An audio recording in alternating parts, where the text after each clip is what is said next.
coach's opening statement about tonight's game? Yeah, man, what a crowd tonight! What an environment! I first just like to take a minute and thank all the students that came out. I saw a bunch of our faculty and our administration in attendance, and then certainly a ton of Macon. I don't know that there's a better game day atmosphere in the FCS. So to kind of get the full, the first week we were. I don't want to say we were half into it because it was a Thursday night game, but to get the full experience, it was awesome and tremendous.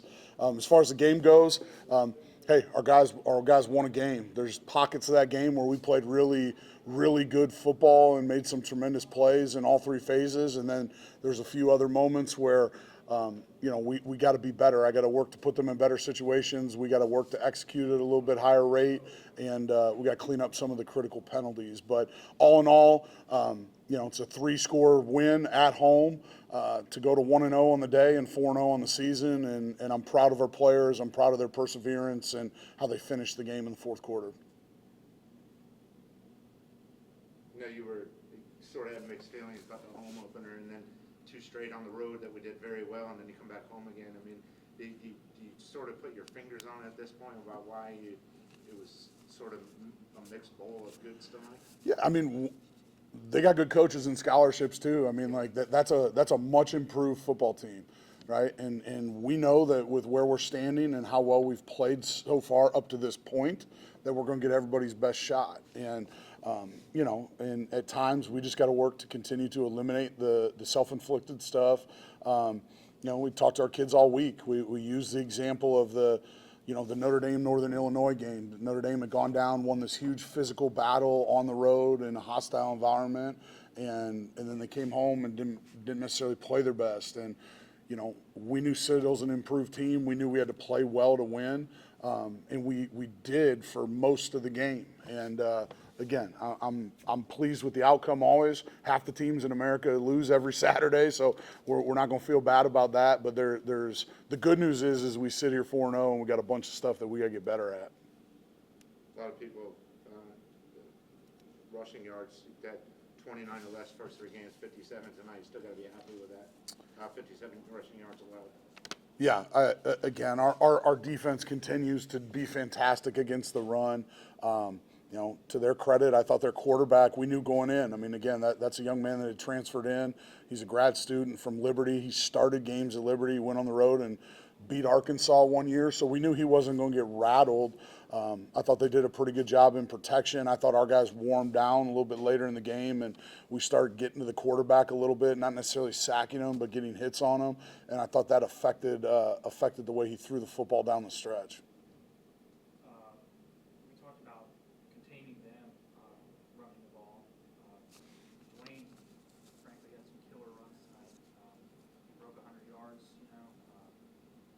94. What'd you say? 94 net. Oh, really? Yeah. Well, my game sheet is wrong. Yeah, he had a couple there with losses, but he did run the ball well. He ran the ball hard. Again, you continue to see that what we've kind of known for 4 years now is that he's a pretty special player, and they're not always going to be 90-yard touchdown runs, but those 8, 9, 10, I think he had a longer one. He had a 42-yarder tonight. So, those are big plays that move the sticks, and he's a big piece of our success, really that whole running back room. And then, again, you continue to see DJ making plays with his feet as well. Yeah, and I was going to ask the running back who might also really successful with passes to the running backs too, running routes out of the backfield. Yeah, we've done a good job spreading the ball around and distributing it. Coach Soto does a good job, creating touches for some guys. You've seen Ty Cord do a bunch for us out of the backfield, both running and blocking and catching the football. And, he's a group of pretty strong stable of running backs. DJ Smith tonight, 333 yards of total offense, 253 through the air. A lot of high percentage stuff for him tonight. Even the interception really wasn't his fault. To a point. Yeah, I thought, listen, one of our goals is to protect the football. I don't want a quarterback that's scared to rip it in there and throw it. Sometimes I've almost think he's been too cautious, right? Like we don't want to be cavalier with the football, but you got to be able to throw it. I thought we completed some more balls over the middle tonight. I thought he managed the offense really well. I thought I'd argue that's maybe his best game from running, passing, and just the management. I thought he was pretty dialed in all night, and I'm really proud of his performance. I think he was 20 and 25 throwing it, and the one bad pick, but some of that's on him, some of that's on the receiver, some of that's on me as the coach. So The good thing at the end of his line, just one sack tonight. That's pretty solid. yeah, our guys up front continue to do well. We got to continue to work just to make sure we're not getting shots on the cue and then we're running the football consistently. But that group's improves steadily each week. Yeah, go ahead. I was just going to say, at the end of the third quarter, pretty serious event happened on the field. As a coach, what's kind of going through your minds? Like, how do you guys kind of finish out that game? Because I'm sure that's really hard, just from your perspective and the team as well. Yeah, I mean, obviously there's a significant medical event. We've gotten word that he's doing better, which is good. It's great to hear. It puts everything in perspective that this is just a game, and maybe some of those penalties aren't as big of a deal as I maybe made them out to be in my mind. I'm a dad of 2 young children, so it resonates and hits home. And I look at every one of those players that wear orange and white as an extension of my family, and so. Anytime that happens, you got to evaluate the situation. You lean on your players, you lean on your leadership, make certain that they feel comfortable with where we're at. And really, it's on them. There's no magic words or anything. It's their resilience to, hey, there's a pretty significant injury. Now I got to strap this thing back up and I got to go do what we do because that's what we do. And we always want to be mindful of the folks, but it's a huge testament to the maturity of our football team.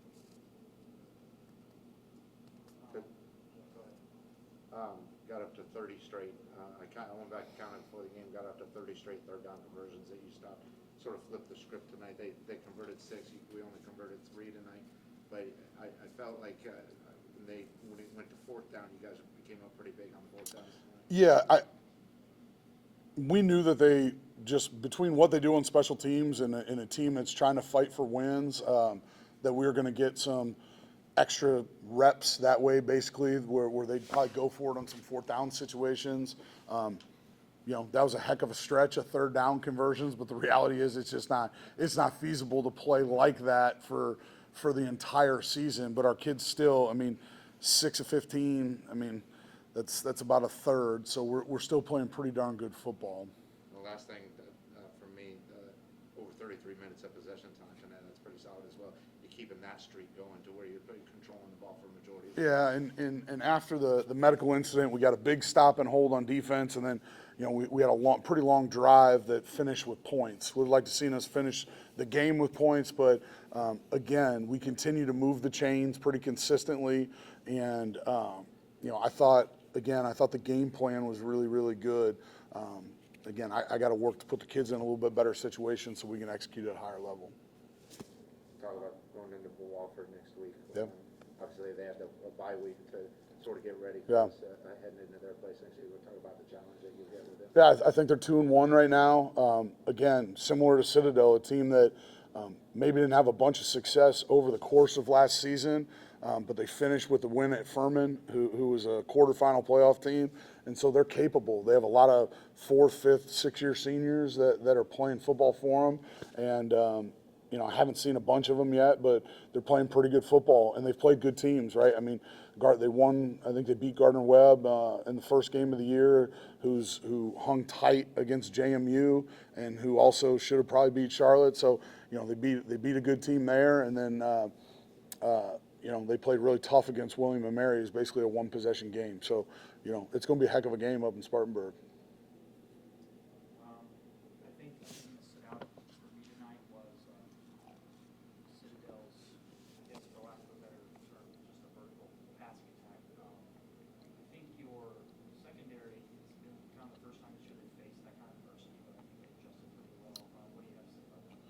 Yeah, kudos to our kids. Again, we talk about the next play mentality, right? And you saw it a handful of times in that game. Pass coverage is twofold. We got to make sure we're affecting the quarterback with the rush. I thought early on they did a pretty good job blocking for their kid, and you saw them hit some plays on some double moves where, we'll get that cleaned up. But I thought late in the game, again, as I mentioned before, I thought we did a pretty good job of starting to get to him and not necessarily sack him, but we were affecting throws by hitting him or tipping balls, and we'll continue to work hard on that stuff. Coming off of this one, what would you say is the biggest adjustment you want to make as a staff? Without seeing the film, I look at this, and again, there's 10 penalties, and it's just it's unacceptable. Again, we're going to be aggressive, but the ones that are critical, we have to clean those up, and it starts with daily discipline. It starts with practice habits. It starts with what we allow as coaches and what our leadership on the team allows in the locker room, and we'll be on them about every minute detail until we continue to get it cleaned up. But we're not going to hold them back. We're not going to be afraid to be aggressive and physical. We've got to not be dumb. Good. Is good? Yeah. I appreciate all you guys. Thank you all for being here.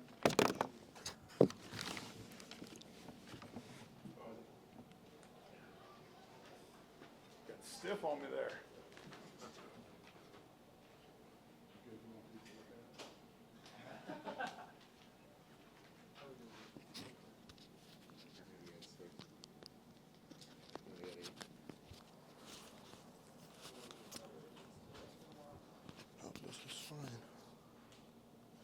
As I talk about defensive performance tonight, obviously you guys left some things on the field, and Coach said that you're going to clean some stuff up.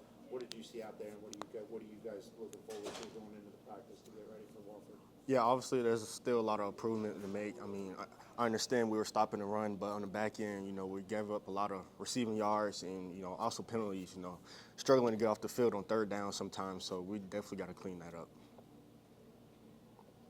You mentioned struggling on third downs, but also they tried to make things happen on fourth down quite a few times, and I think you guys stepped up really well. So what do you think the defense did well in that regard? Yeah, just locking in and understanding, down and distance, understanding, we got to get off the field, give the offense an extra opportunity, whether it's fourth down or third down, we got to lock in and do our assignment.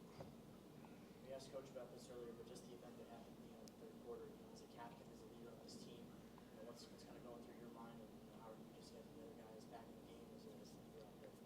Yeah, just understanding, things happen in the game of football. I'm just so thankful he's okay. Thank God about that, and understand if we were going to finish this game, we were going to do it for him. Just going out there for the last 15 minutes or wherever, how much time was left. We were going to play for him. So.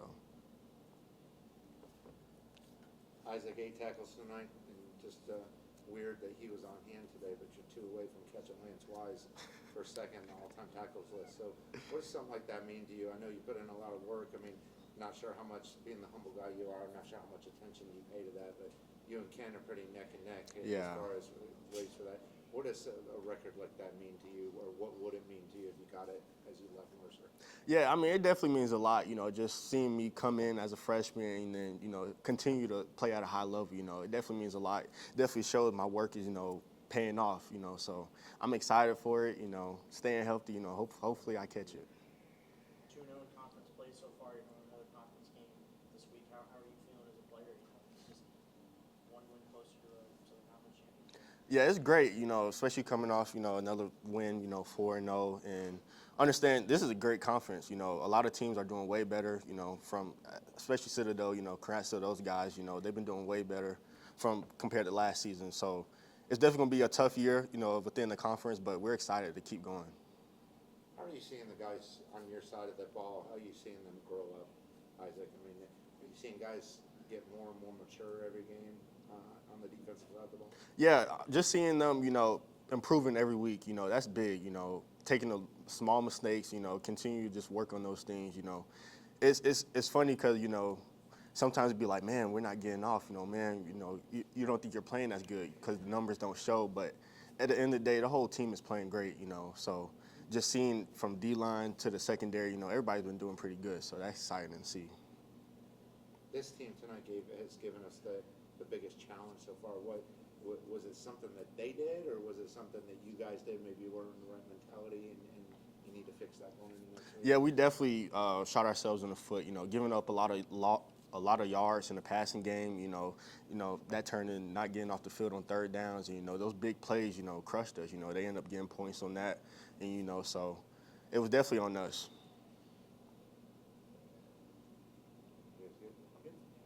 Thank you. Yes, sir. All right, Todd. First question for Tyrell, where were you? Because I looked for you everywhere. He didn't have his uniform on, that's why you couldn't find him. No, trust me, I looked everywhere, up and down, looking for him. Thanks for coming in. No problem.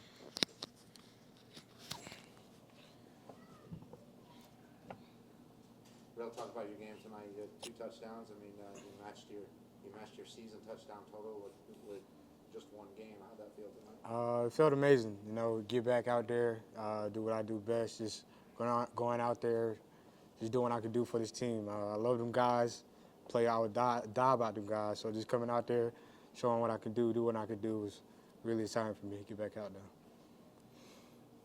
And talk about the running back room. You guys bring your own set of skills to the field. I mean, how dynamic is your unit, and what kind of damage could you guys cause?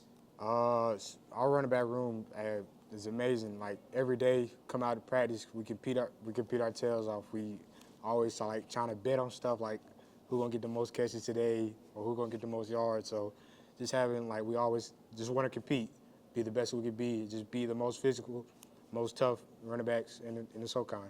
So yeah. We talked about it on the ground, but also screening game was really good tonight. How are you feeling as just catching passes and just being able to contribute in another way as well? That felt pretty good too. As a running back, line of running backs, is running the ball, but blocking too, catching the ball is very also important as a running back too. So just me doing them things, contributing to my team is very helpful, and I'm excited for it. A difficult situation there in the third quarter. On offense, I think you've got a lot of, you got to fix your mindset going back into the game. How do the guys adjust to that? How do you play the game after that? So just after that, after that incident with one of the boys on the team, you just got to bounce back, and you just got to keep in your mind you got to do it for him. This is what he wanted. He wouldn't want us to give up, quit, anything. He would want us to keep going, and that's what the boys did. We bounced back about it, kept going, won the game. What are you looking for from Wofford next week? I know it's early, obviously, but it's another big conference game. What are you trying to do? So Wofford, definitely a big opponent coming up. We just got to take 1 week a step at a time. Go through practice, make sure each day just getting better. Then just watching this film, going over, see what we can improve. Offense today, we left some points up on the board, but we just got to watch film and get better next week and come back more on top next week. First time in over a decade that you guys are 4-0. What does something like that mean to you? What does it mean to the team? It means a lot to us, coming out here, new staff, obviously, new faces in the team. It's very, very exciting for us, just coming out here playing together and just gelling together so easily, and then just doing what we do best, just coming out here each and every day, working our tails off, putting our foot in the ground, just working each and every day and just making things happen. Thank you, sir. Appreciate it.